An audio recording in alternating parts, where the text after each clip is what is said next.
Olá pessoas, como estão? Bom início de semana, boa segunda-feira! Eu estou gravando esse vídeo na semana anterior, na quarta-feira, dia 27 de fevereiro. E por que eu estou no passado tão confiante que dá para mandar esse vídeo para edição, que ele não vai prescrever, que ele não vai envelhecer como leite até a próxima segunda-feira? Pelo seguinte, o Adam Schefter postou nessa semana que Saquon Barkley, Josh Jacobs, Derrick Henry, Tony Pollard e Austin Ekeler não vão receber a franchise tag. A gente não deve ter nenhum running back recebendo a franchise tag para essa próxima temporada, muito pelo que aconteceu na temporada anterior, na franchise tag do ano anterior. Um breve parênteses, tem uma aula sobre a franchise tag no primeiro comentário, você tem o link para assistir, certo? Eu explico como funciona, quais os tipos, etiqueta não exclusiva, etiqueta exclusiva, tag exclusiva, transição, como que funciona. O que você precisa saber? A franchise tag é um jeito de você segurar um jogador que será free agent. Como? Você tira ele do mercado para negociar um contrato longo até julho, ou ele joga no contrato de um ano e mais ou menos num contrato top 5 da posição, na média da posição. Obviamente, a posição de running back tem contratos menores do que boa parte das outras posições, então a franchise tag de running back não é cara, é basicamente um aluguel. Você coloca aí um jogador com um contrato de um ano, não tem risco nenhum, ele recebe um contrato grande para a posição dele, mas em comparação às outras, não tão grande assim. Vamos colocar dessa forma. E aí o que aconteceu no ano passado? Tony Pollard, Saquon Barkley e Josh Jacobs, os três receberam a franchise tag. No caso dos Giants, bastante emblemático, porque o Saquon Barkley recebeu a franchise tag e o Daniel Jones conseguiu um contrato de média duração, mas um belo contrato, pelo que o Daniel Jones é como jogador. Então, a expectativa é que esses três nomes pudessem fazer uma boa temporada, provavelmente não receberiam a franchise tag de novo e conseguiriam capitalizar din-din no mercado. Não foi o que aconteceu. Nenhum desses três chegou perto da temporada que fizeram em 22. E eu tenho aqui um número em específico, que é jardas por carregada, que é um número que eu gosto bastante, porque se você tem um volume bizarro, você vai ter mais jardas, mas não necessariamente você estará sendo eficiente. Portanto, para analisar o jogo terrestre, a minha estatística favorita é jardas por carregada, como vocês já sabem há algum tempo.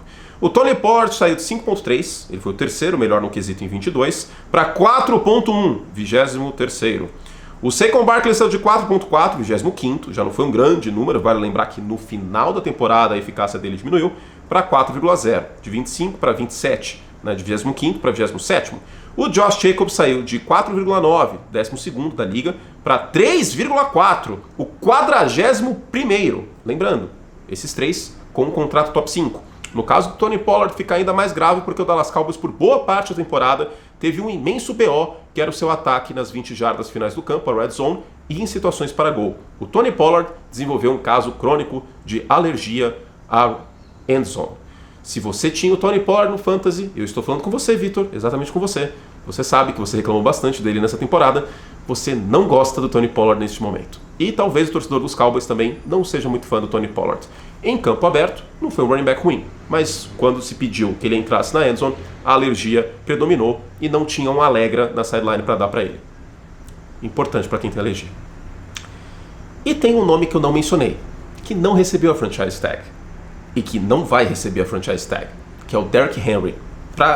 Sobre ele, eu vou falar num vídeo à parte para os membros Leg Plus. Como que o Derrick Henry, este titã porque ele não vai jogar mais nos Titans, um dos melhores jogadores da liga, líder em jardas corridas entre 19 e 22 e tudo mais, como que o Tennessee Titans nem a franchise tag vai colocar no Derrick Henry? Falo sobre nesse outro vídeo. Mas o mesmo vale para todos esses jogadores. E o título do vídeo não é exatamente sobre a franchise tag. A franchise tag é apenas um fio condutor. O título do vídeo é mais uma derrota dos running backs.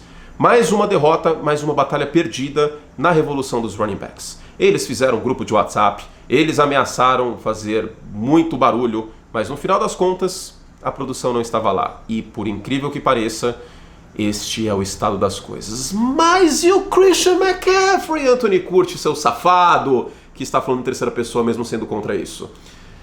Seguinte, não usem o Christian McCaffrey como exemplo. Não usem.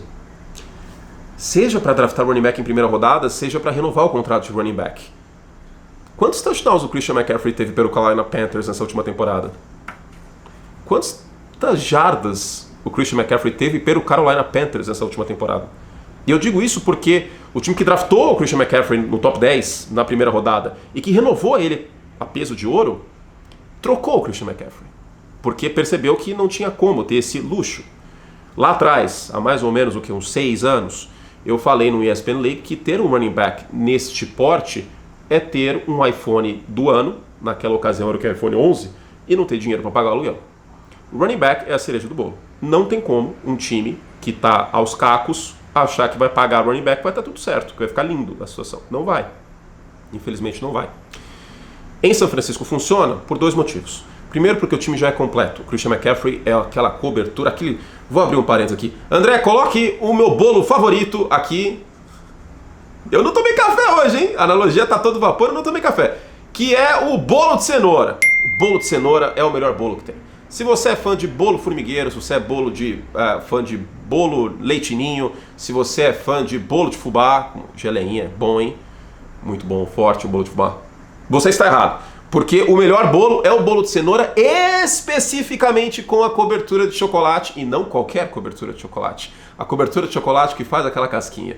Mãe, você tá me devendo esse bolo de cenoura, inclusive. Fica a denúncia pra mamãe curte. Mas voltando aqui para este vídeo maravilhoso, o running back ele tem que ser a casquinha de chocolate do bolo de cenoura. Se você tem um belo de um bolo, coloca aquela casquinha, ok, você vai lá, você gasta um chocolate do padre lá da Nestlé, que é mais caro, faz uma cobertura e tudo certo. Agora, se você tem um bolo ruim e coloca uma cobertura, não vai salvar o bolo.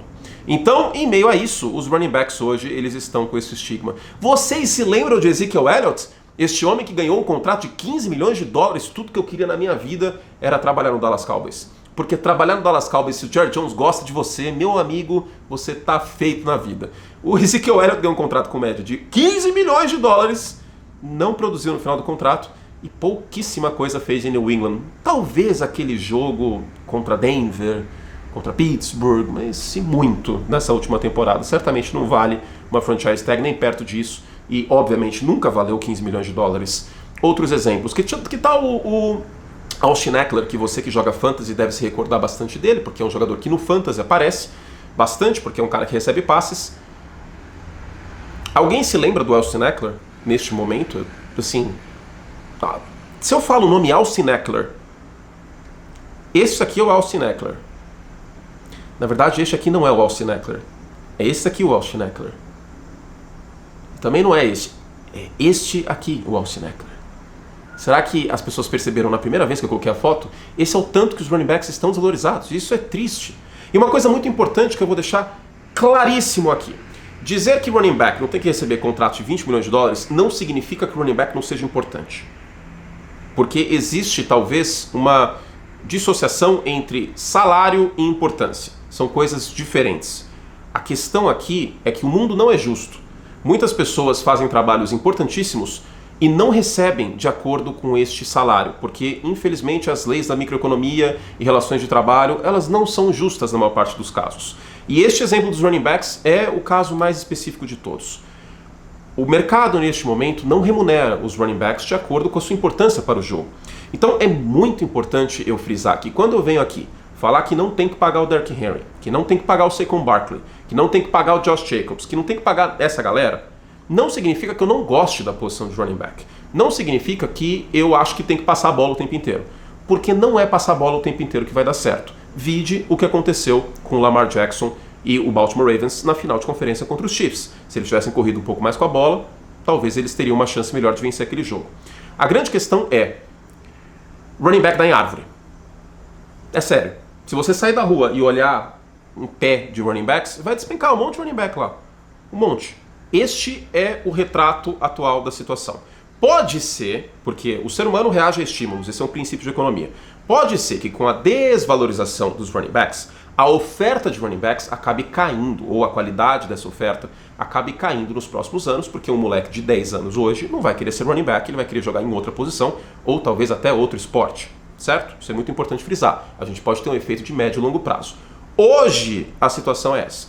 Daqui a alguns anos, pode ser que quem invista em running backs correndo contra a corrente pode ter uma rentabilidade de ir contra o mercado.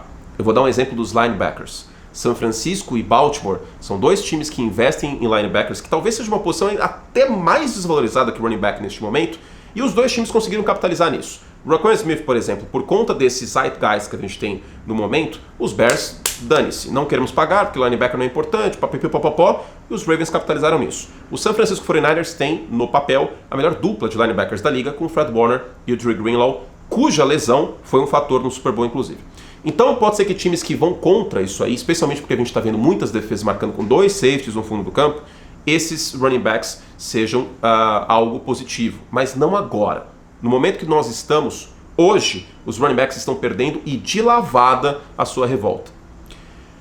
Vale lembrar também, quando eu falo que running back dá em árvore, eu vou citar 3 exemplos de como o running back é uma posição que, assim, a demanda é de um jeito e a oferta...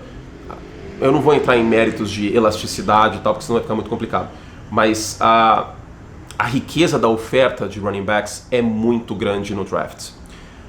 Que tal Kyren Williams, dos Rams, que foi uma escolha de dia 3, que não era calor neste ano, segundo anista, né? Mas, entre aspas, um calor que foi pouco utilizado em 22. Que tal Raheem Mostert, que foi bem pouco utilizado durante sua carreira, e no ataque dos Dolphins é um encaixe muito bom por conta de sua velocidade, porque a defesa está preparada para o Tyreek Hill e muitas vezes entra lá ele correndo com a bola e dá certo.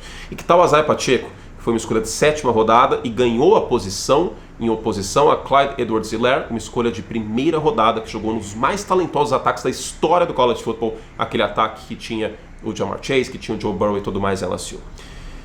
Ou seja, running back não vale 1ª rodada hoje, salvo raríssimas das raríssimas exceções, e running back não costuma valer um contrato muito grande. Esse é o espírito do tempo, valor posicional. Não significa que o running back seja descartável, que é um lixo a posição e que não tem que jogar sem running back toda jogada. Não significa que eu não valorize a posição em termos de valor, de essência de jogo, que tem que correr com a bola. É óbvio que tem que correr. A grande questão é pagar por conta das leis da microeconomia, por conta dessas questões de elasticidade, por conta de oferta, por conta de demanda.